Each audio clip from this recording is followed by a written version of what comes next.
এ নিয়ে আরও জানবো। জাতীয় বার্ন ইনস্টিটিউট থেকে যোগ দিচ্ছেন সহকর্মী আদিলুর রহমান। আদিল, আজ সকালেও এক শিশুর মৃত্যু হয়েছে। আইমানের মরদেহ পরিবার কখন গ্রহণ করবে? আর হাসপাতালে এখন যারা চিকিৎসাধীন আছেন তাদের স্বাস্থ্যের সবশেষ অবস্থা জানাবেন।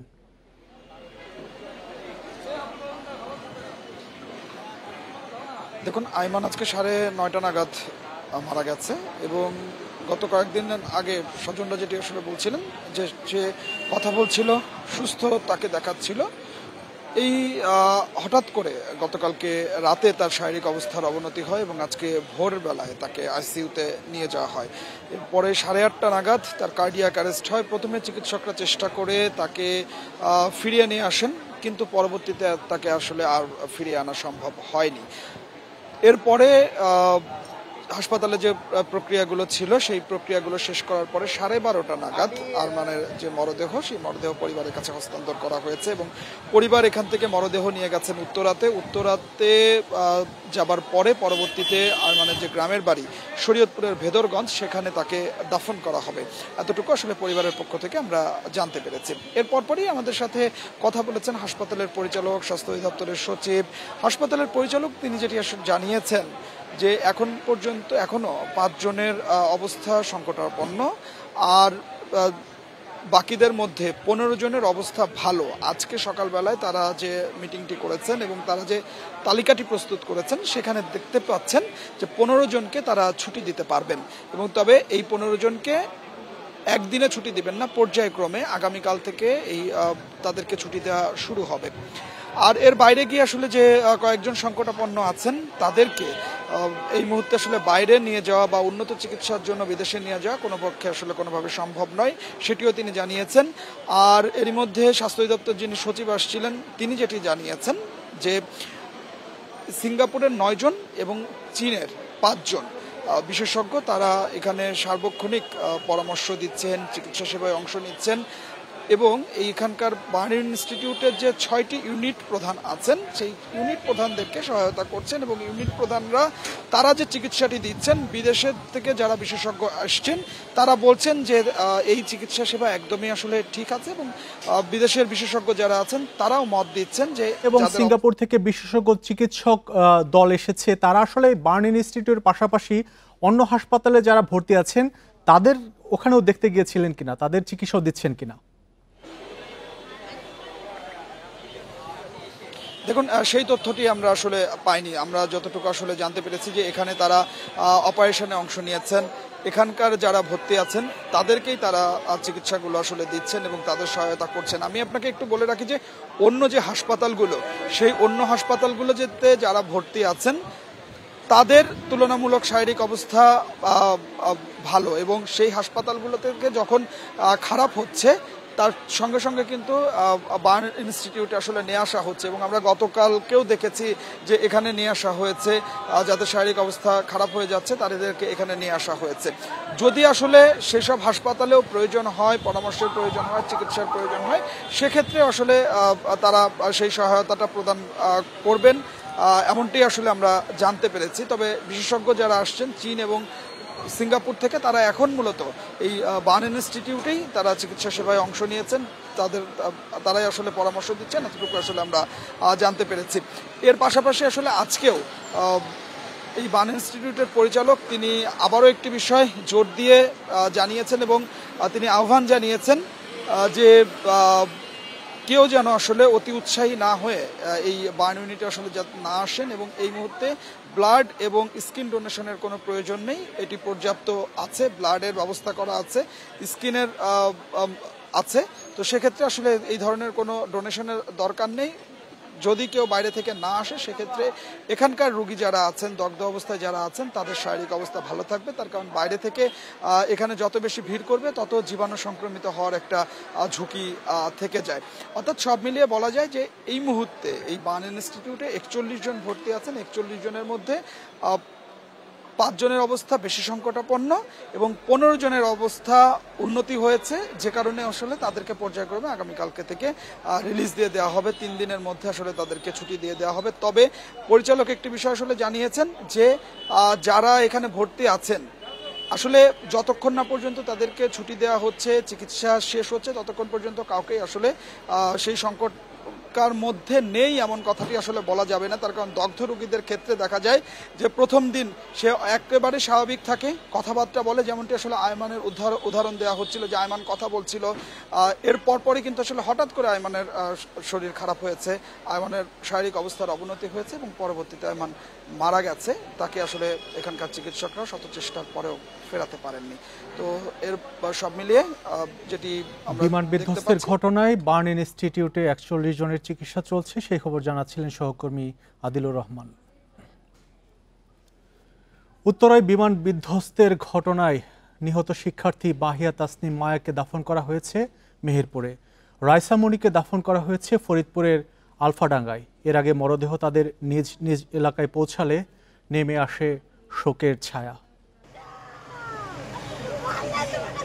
শুক্রবার ভোরে মেহেরপুরের জয়পুর গ্রামে নানা বাড়িতে পৌঁছে মাইলস্টোন স্কুলের শিক্ষার্থী মাহিয়া তাসনিম মায়ার মরদেহ। তাকে শেষবার দেখতে ভিড় করেন আত্মীয় স্বজন ও এলাকাবাসী। সকাল ৮টায় পারিবারিক কবরস্থানে দাফন করা হয় মাহিয়াকে। ৩ বোনের মধ্যে মেজ মাহিয়া পড়ত মাইলস্টোন স্কুলের ৪র্থ শ্রেণীতে। স্বজনরা জানিয়েছেন, সোমবার স্কুল শেষে কোচিংয়ের জন্য অপেক্ষা করছিল মাহিয়া। এর মধ্যেই ঘটে বিমান বিধ্বস্তের ঘটনা। গুরুতর অবস্থায় অন্যদের সঙ্গে মাহিয়াকে উদ্ধার করে ভর্তি করা হয় বার্ন ইনস্টিটিউটে। ৩ দিন পর বৃহস্পতিবার মারা যায় সে। কোচিং এর জন্য অপেক্ষা করতেছিল, যার কারণে সে আসলে এই দুরবস্থার ভিতরে পড়ে যায়। হাসপাতালে আমরা এই ৪ দিন সেখানে যাওয়া আসা করছি এবং খোঁজ খবর নিয়েছি, কিন্তু আমরা তো ওখানে দেখতে পাই নাই।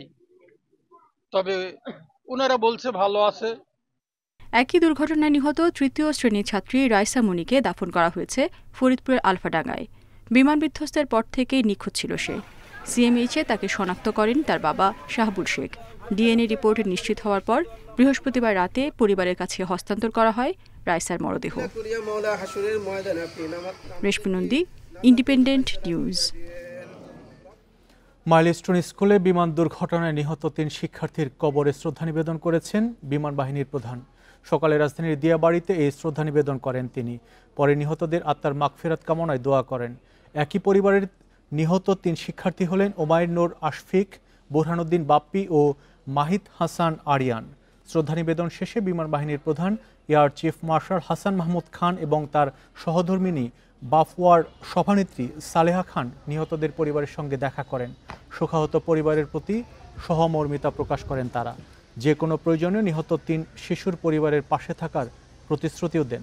পরে বিমান দুর্ঘটনায় নিহত ভাই বোন নাফি নাজিয়ার উত্তরার বাসায় যান বিমান বাহিনী প্রধান। সেখানেও নিহতদের আত্মার মাগফিরাত কামনায় দোয়া করেন এবং পরিবারের সদস্যদের সান্ত্বনা দেন। উত্তরায় বিমান বিধ্বস্তের ঘটনায় হতাহতদের জন্য দেশের সব মসজিদে বিশেষ দোয়া মোনাজাত সম্পন্ন হয়েছে। বাদ জুমা এ দোয়ার আয়োজন করা হয়। এ সময় নিহতদের আত্মার মাগফিরাত কামনা ও আহতদের সুস্থতা কামনা করা হয়। এর আগে বৃহস্পতিবার মসজিদ সহ দেশের সব ধর্মীয় উপাসনালয়ে বিশেষ প্রার্থনার আয়োজনের ঘোষণা দেওয়া হয়। প্রধান উপদেষ্টা ডক্টর মোহাম্মদ ইউনূসের সভাপতিত্বে উপদেষ্টা পরিষদের বৈঠকে এই সিদ্ধান্ত নেওয়া হয়। পরে ধর্ম মন্ত্রণালয় থেকে এক চিঠিতে প্রয়োজনীয় ব্যবস্থা গ্রহণের নির্দেশনা দেওয়া হয়। গত সোমবার দুপুরে মাইলস্টোন স্কুলের একটি ভবনে বিমান বাহিনীর একটি যুদ্ধ বিমান বিধ্বস্ত হয়।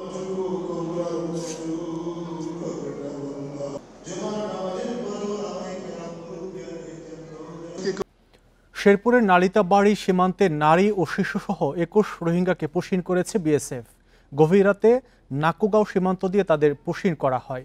৩৯ বিজিবির অধিনায়ক লেফটেন্যান্ট কর্নেল মেহেদী হাসান বিষয়টি নিশ্চিত করেন। তিনি জানান, বিজিবির টহল দল তাদের আটক করে স্থানীয় সরকারি প্রাথমিক বিদ্যালয়ে রাখেন। এদের মধ্যে ১১ শিশু, ৫ নারী ও ৫ পুরুষ রয়েছেন। ২০১৭ সালে কক্সবাজারের উখিয়ার বালুখালী রোহিঙ্গা শরণার্থী ক্যাম্প থেকে পালিয়ে অবৈধভাবে ভারতে যায়। ১ মাস আগে তাদের গ্রেপ্তার করে ভারতের পুলিশ। পরে তারা কক্সবাজারের উখিয়া ক্যাম্পে মিয়ানমারের রোহিঙ্গা নাগরিক হিসেবে ছিল বলে পরিচয় দেয়। গত ১১ জুলাই একই উপজেলার পানিহাতা সীমান্ত দিয়ে শিশুসহ ১০ জনকে বাংলাদেশে পাঠায় বিএসএফ।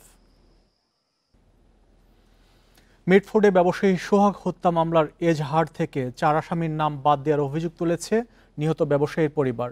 হত্যাকাণ্ডের ১৩ দিন পরও অন্যতম প্রধান আসামি টিটুকে গ্রেপ্তার করা হয়নি বলেও অভিযোগ তাদের। সকালে জাতীয় প্রেস ক্লাবে সংবাদ সম্মেলন করে ব্যবসায়ী সোহাগের পরিবার। এতে জানানো হয় 23 জনের নামে মামলা করার পর 4 আসামিকে এজাহার থেকে বাদ দেওয়া হয়েছে। যাদের নাম বাদ দেওয়া হয়েছে তারাও পরোক্ষভাবে জড়িত। সিসিটিভিতে তাদের দেখতে না পাওয়ায় তাদের নাম বাদ দেওয়া হয়েছে বলে জানায় পুলিশ। এজাহারে এই আসামিদের নাম সংযুক্ত করার দাবি জানিয়েছে সোহাগের পরিবার। পাশাপাশি অন্যতম প্রধান আসামি টিটু গ্রেপ্তার না হওয়ায় নিরাপত্তার শঙ্কার কথা জানিয়েছে পরিবারটি। আমাদের দাবি হচ্ছে যে এই যে 2 নম্বর যে আসামি সারোয়ার হোসেন টিটু, ওনাকে অতি দ্রুত গ্রেফতার করা হোক, কারণ আমরা পরিবারের মানুষ অনেকটাই কিন্তু ভয় ভীতির ভিতরে আছি, সুরক্ষিত না। যে এজাহারে যে 4 জনের নাম যে বাদ দেওয়া হয়েছে তাদেরকে এই এজাহারে যুক্ত করা হোক, আমাদের দাবি এই 2টা। এবং এই যে যারা যারা আমার মামাকে এই নিষ্ঠুরভাবে মারছে তাদেরকে যেন প্রত্যেকের ফাঁসি হয়। চট্টগ্রাম বন্দরকে আন্তর্জাতিক পরিসরে নিতে চায় সরকার। এজন্য আন্তর্জাতিক প্রতিষ্ঠানগুলোকে কাজ করার সুযোগ দিতে হবে বলে জানিয়েছেন নৌ পরিবহন উপদেষ্টা এম শাখাওয়াত হোসেন। সকালে চট্টগ্রাম বন্দরের নিউ মুরিং কন্টেনার টার্মিনালের কার্যক্রম পরিদর্শন শেষে তিনি বলেন, বন্দর বাংলাদেশেরই থাকবে। বন্দর নিয়ে অপপ্রচারে বিভ্রান্ত না হওয়ার আহ্বান জানান। বলেন, নৌবাহিনী পরিচালনাধীন প্রতিষ্ঠান চট্টগ্রাম বন্দরের এনসিটির দায়িত্ব নেওয়ার 17 দিনের মধ্যে কন্টেনার হ্যান্ডেলিং 12 ভাগ বেড়েছে। জাহাজের গড় অবস্থান কমেছে 10 ঘন্টা। এই ধারা ধরে রাখার আহ্বান জানান নৌ উপদেষ্টা। এর আগে টার্মিনালের কার্যক্রমের গতি আরও বাড়াতে সংশ্লিষ্টদের নানা দিক নির্দেশনা দেন তিনি।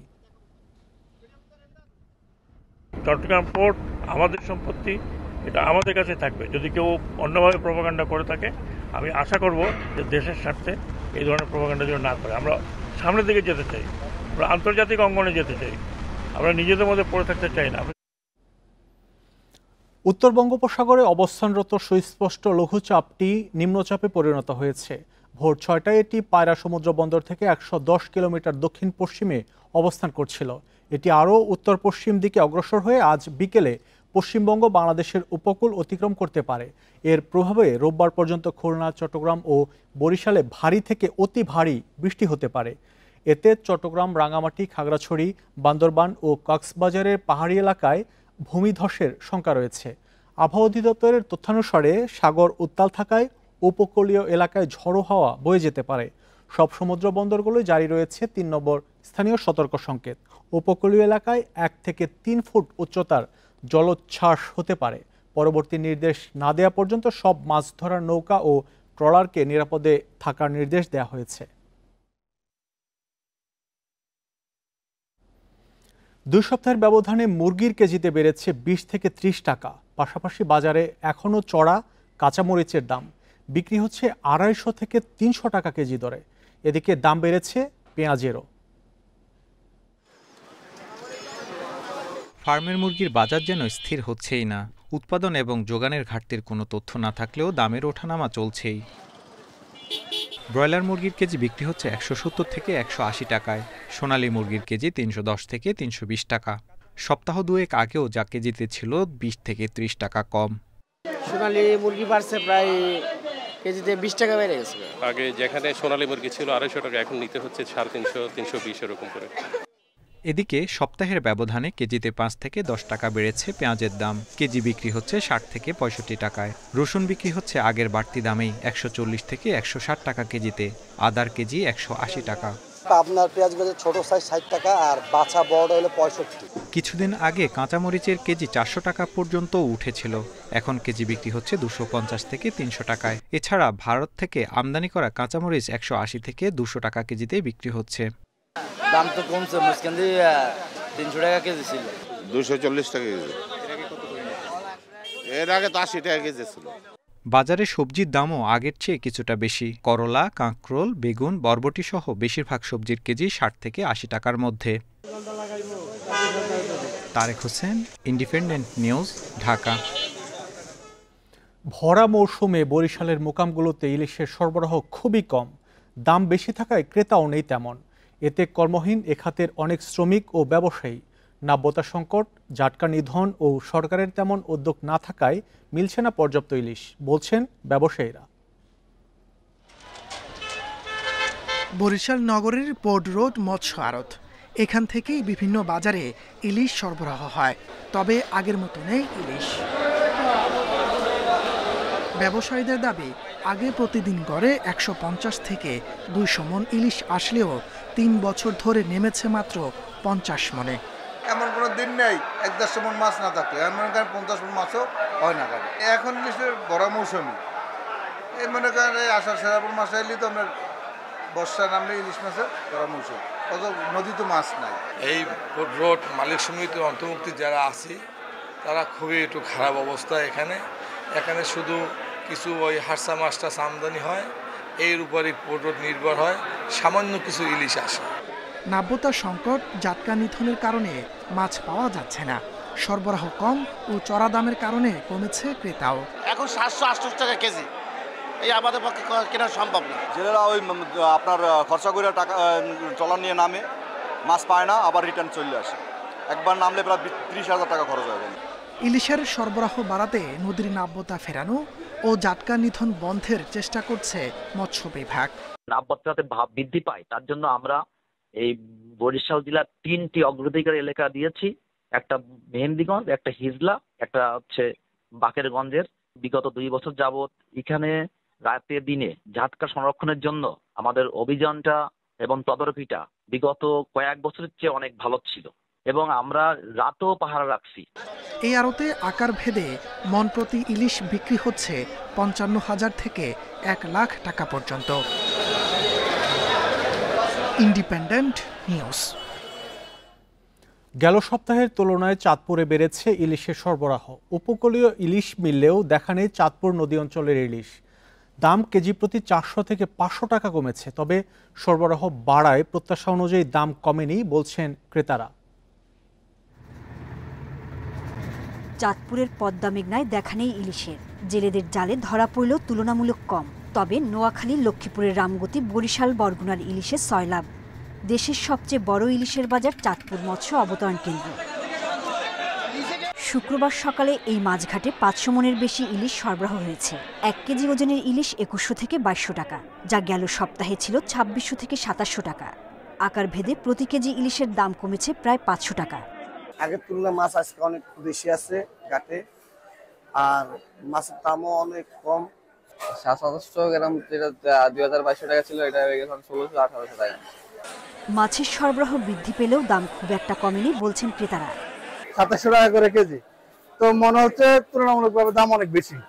চাঁদপুর মৎস্য গবেষণা কেন্দ্রের দাবি, এবছর প্রায় 3000 কোটি জাটকা যুক্ত হয়ে 44,000 কোটি জাটকা ইলিশ উৎপাদন হয়েছে। বিগত বছরের চেয়ে এবার কিছু কিছু জায়গায় ইলিশ কাঙ্ক্ষিত মাত্রায় আহরণ করতে পারবেন জেলেরা।